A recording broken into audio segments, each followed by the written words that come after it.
Bonjour. Alors une petite vidéo sur le genre. Euh, on voit beaucoup de vidéos sur TikTok, Insta, voilà, de gens qui font des cérémonies pour découvrir le sexe de leur enfant. Moi, je les regarde surtout pour voir la tête des parents, pour savoir si l'enfant va être accepté dans le sexe qu'il a ou pas.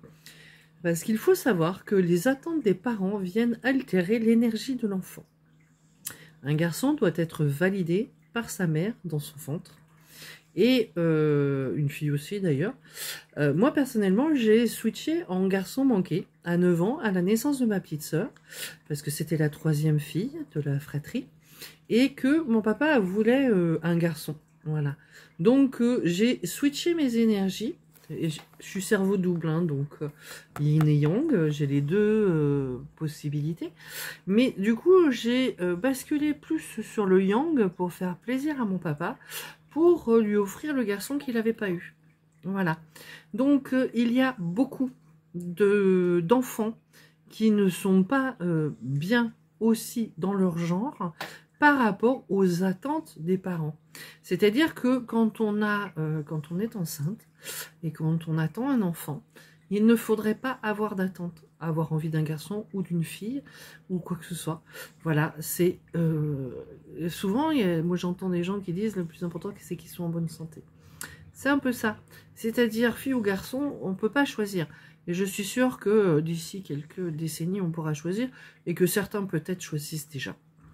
Mais est-ce juste? La nature fait en sorte qu'il y ait à peu près 50-50. Si la nature fait en sorte qu'il y ait 50-50, c'est qu'il y a une raison. Voilà.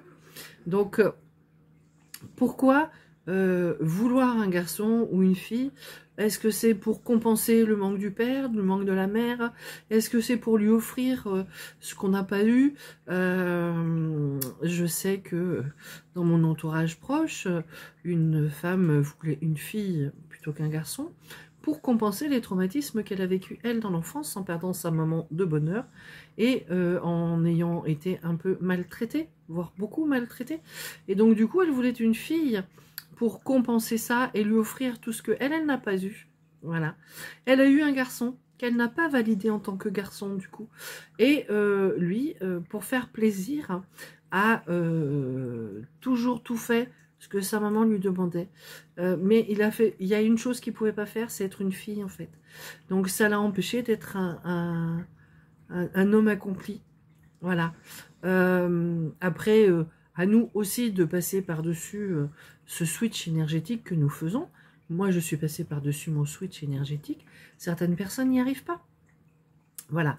Donc, faites très attention, messieurs et mesdames, parce que les hommes sont aussi responsables de ce phénomène que les femmes.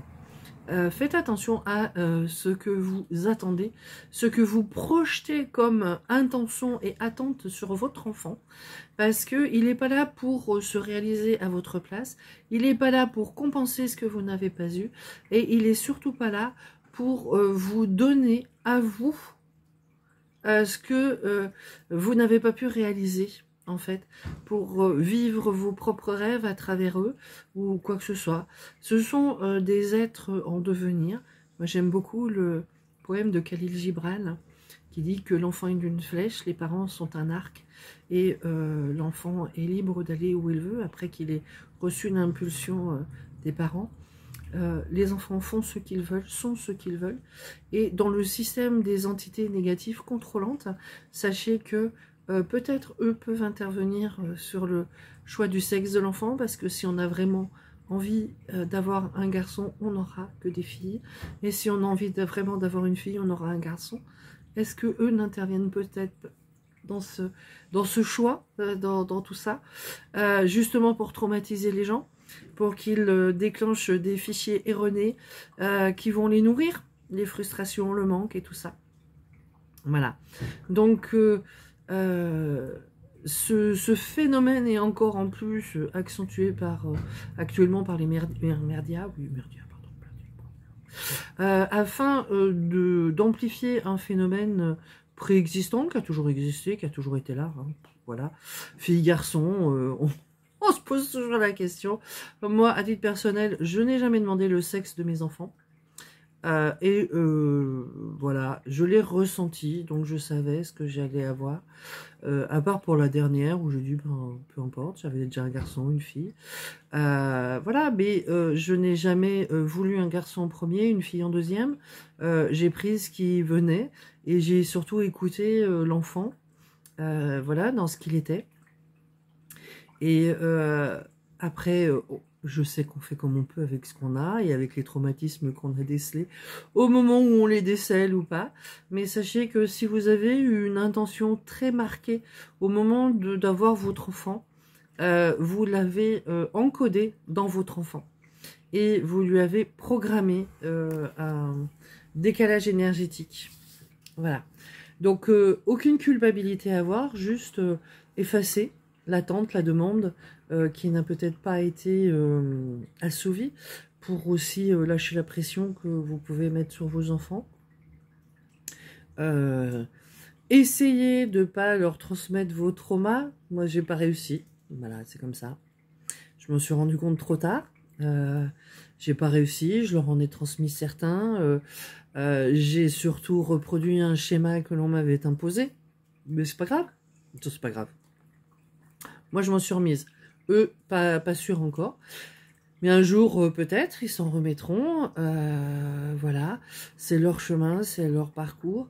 On nous choisit une famille pas concordante énergétiquement parlant pour nous traumatiser au maximum dans la matière, afin que la partie subtile de notre conscience ne puisse pas s'intégrer dans le véhicule parce qu'il a des bugs, voilà.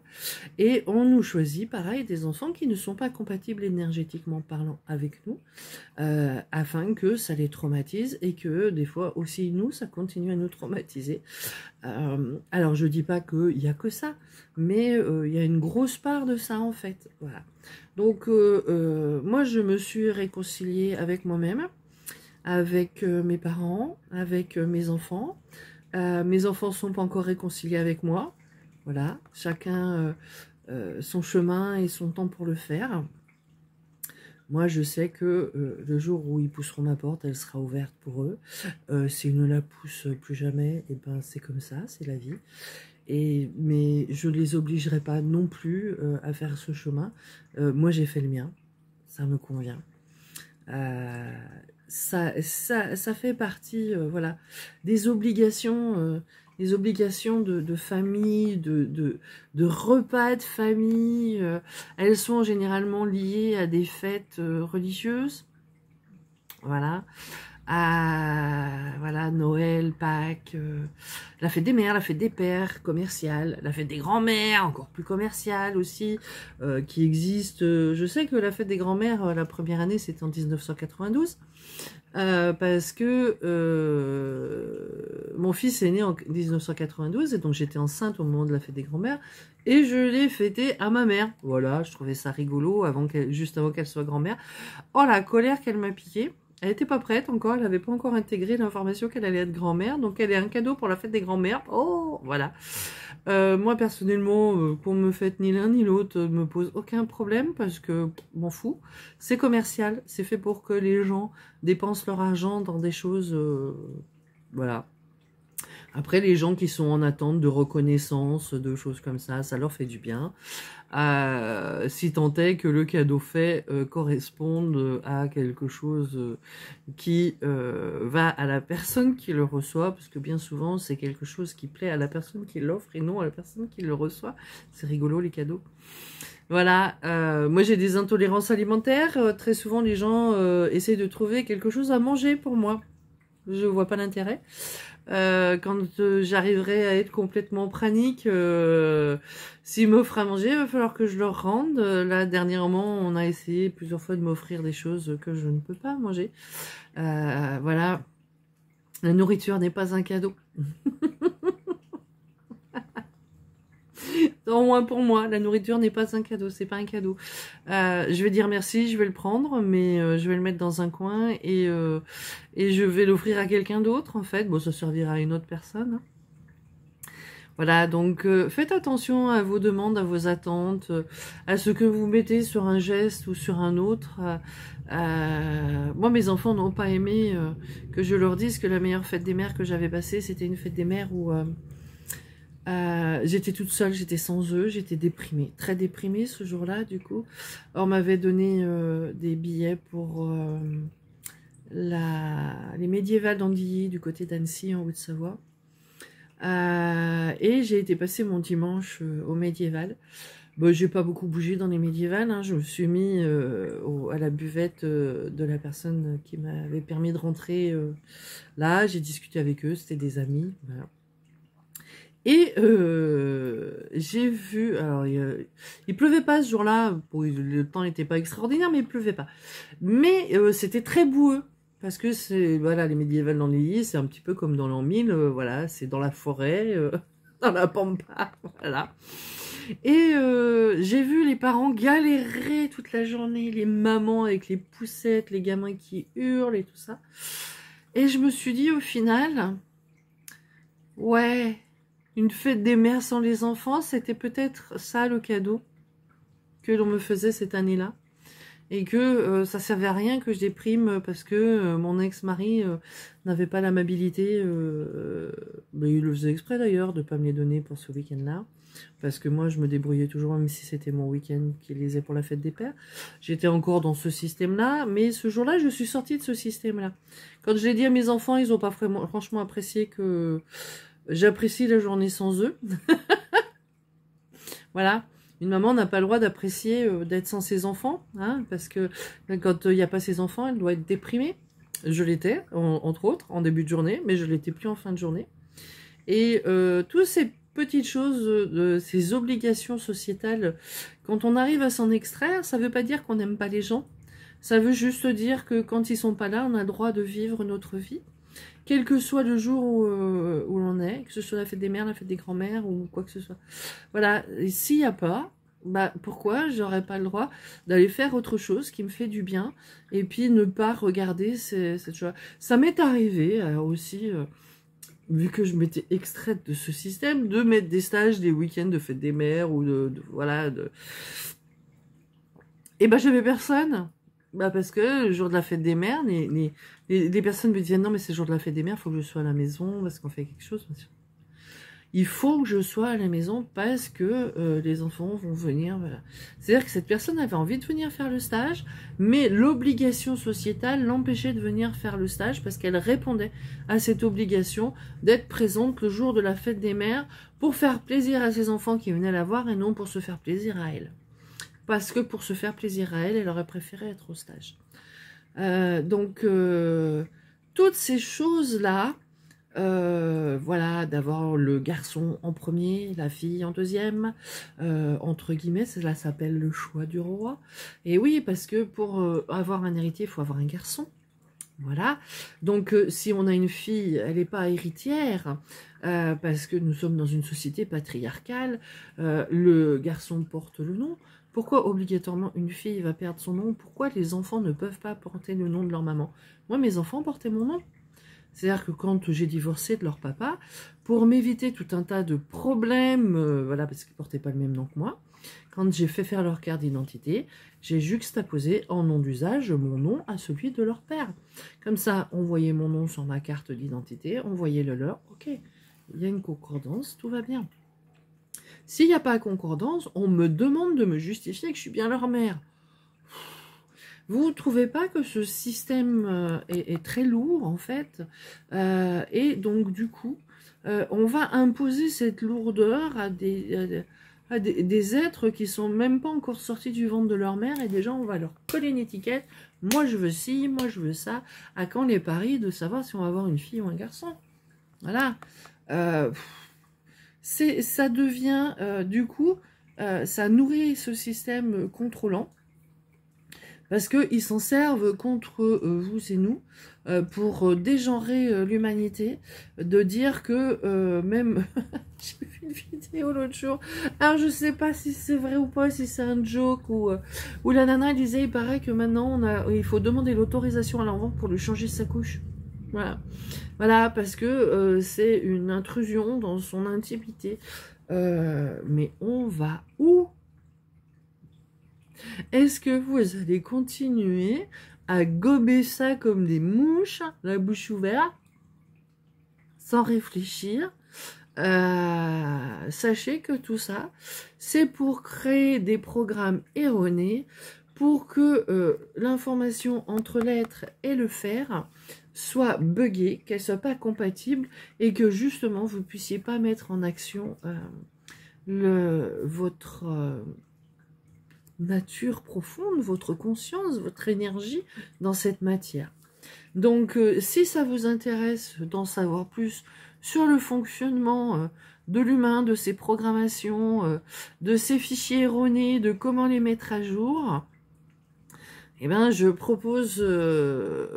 vais proposer régulièrement un séminaire qui va s'appeler la face cachée de l'incarnation humanoïde terrestre, pour vous expliquer quels sont les systèmes par lesquels il vous altère le fonctionnement et la programmation, afin que vous ne puissiez pas intégrer cette part subtile de votre être pour avoir un véhicule. Ben, c'est une fille, un garçon, qu'est-ce qu'on s'en tape? Voilà, il y a certains petits trucs techniques. Moi, je sais pas, je crois que si j'avais vraiment été un garçon, ce qui m'aurait le plus saoulé, et pourtant j'ai eu des règles hémorragiques douloureuses avec des malaises et tout ce que vous voulez, hein, mais justement parce que c'était pas compatible avec cette énergie de garçon que j'aurais préféré avoir pour faire plaisir à mon papa, mais bon. Mais si j'avais été un garçon, ça m'aurait saoulé de me raser tous les jours. Oh, le truc de fou, je pense que j'aurais eu une grosse barbe bien tout feu avec des tresses, comme mes dreads en fait, j'aurais dreadé ma barbe, et ça je l'ai toujours dit, c'est pas depuis que j'ai des dreads, ça je l'ai toujours dit depuis au moins mes 20-25 ans. Si j'avais été un garçon, vraiment un garçon, j'aurais eu une barbe longue avec des tresses et des perles dedans. Voilà, parce que déjà ça m'aurait saoulé, vraiment saoulé de me raser tous les jours, parce que voilà, même l'obligation de se raser les gambettes, alors heureusement je suis pas très poilue, ça m'a saoulé aussi, quand j'avais entre 20 et 30 ans. Alors avant on s'en foutait d'avoir des poils sous les bras, là ça a commencé, voilà, dans les années 90, oh t'as des poils sous les bras, alors moi qu'est-ce que je faisais? Ah là là, vous savez quoi, mon mec, il adore. Parce qu'on s'en tape de savoir si les gens, ils ont des poils sous les bras ou pas des poils sous les bras. Si on a des poils sous les bras, c'est pour la transpiration. C'est pour faciliter l'évacuation de la transpiration dans un endroit qui transpire plus qu'un autre. Voilà. Les poils, ils sont utiles. Ils sont...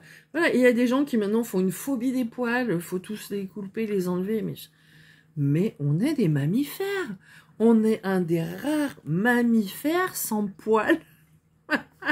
Alors, il n'y a qu'à voir la tête des gens et les réflexions des gens par rapport au sphinx, le chat. Le chat sans poils. Tout le monde le trouve moche. Voilà, tout le monde fait « Ah, il est moche, il n'a pas de poils. » Eh ben quoi? Nous, on est des mammifères avec 3 poils sur le caillou et 3 poils à la foufoune et sous les bras. Et faudrait les couper. Alors qu'on trouve qu'un mammifère sans poils, c'est moche. Est-ce qu'on est cohérent dans notre discours? Sérieux? Voilà.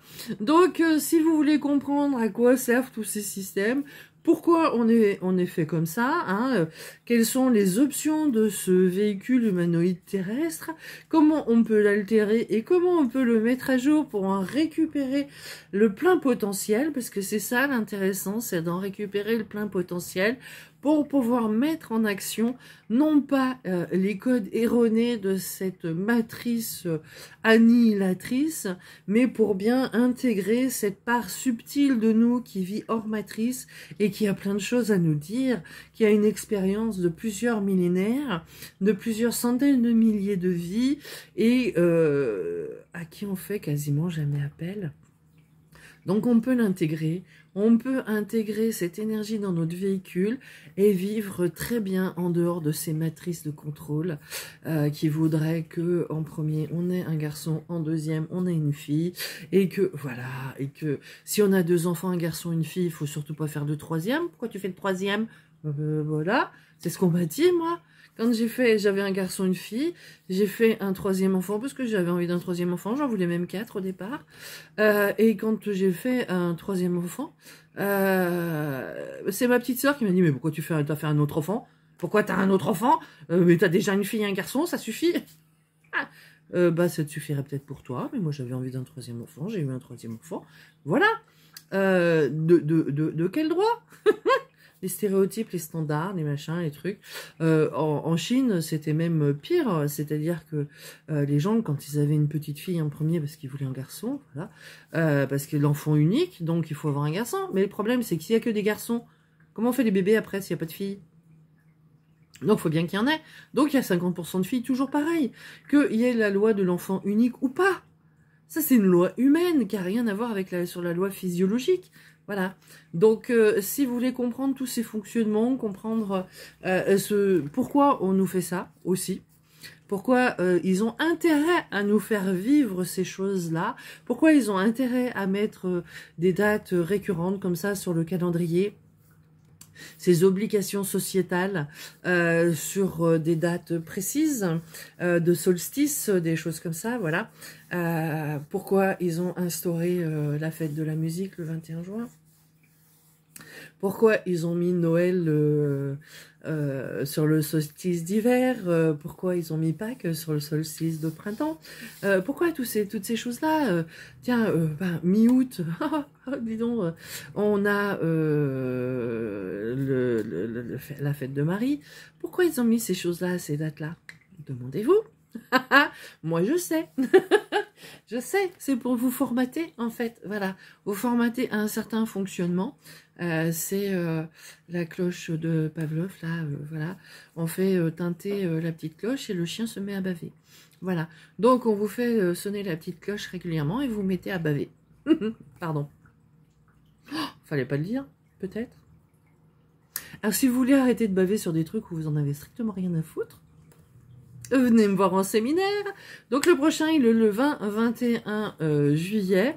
Il est en distanciel, donc par internet. Contactez-moi par SMS, Messenger ou WhatsApp au numéro que vous trouvez sur le site lesbamboubleux.fr pour pouvoir vous inscrire à ce séminaire et y participer afin d'apprendre plein de choses sur vous.